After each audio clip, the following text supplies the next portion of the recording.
Ayan, so pasensyahan nyo pala yung boses ko guys ha. First time ko kasing mag-voice record. Okay, so balik tayo sa vlog. Alright, so ito na yung way papunta dun sa place. Ito na nga ang Marlboro Hill. Right, so yan yung mga makikita nyo. So yung isang daan na yun yung papunta dun sa Abra River. Yung pinuntahan namin, yun yung way papunta dun sa mountain. Ayan na siya. Yan na mismo yung Marlboro Hill. Sige, akyatin natin guys. Right, okay. Selfie, hi. Ayan.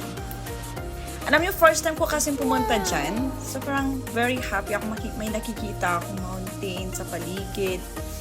Sayang nga, kala ko nga walang tourist spot dito sa sa place na to. Parang nagdala na lang ako ng mga snack. O, di mag-picnic na lang ako dyan.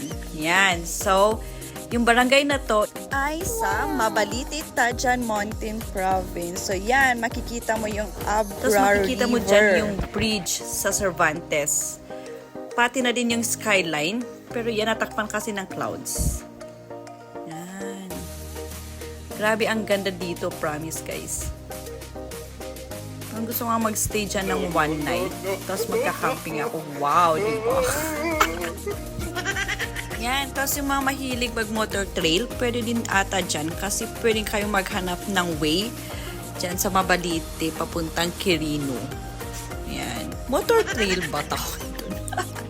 Yan. So, enjoy the view na lang, guys. So, yan yung makikita mo. So, yan yung tour guide ko, si Ate Eden. So, yung mga mahilig mag-camping, try nyo magpaalam sa barangay kung pwede kayong mag-camping dyan for one night.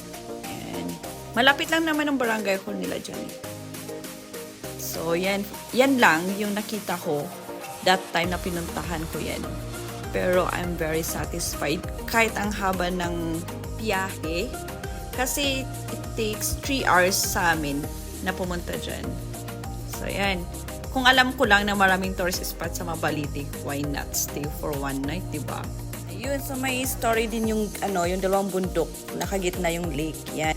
Wala kanusi kabunyan ay nang ibatis, isukod ng idbunga, tapos, in may abo kanusin bilig aday, kadwa na din aso na pinainom nas danom, so ngatin mo gaw si sa singkawan din bundok aday. So nga na flat. Ita-translate ko pa ba?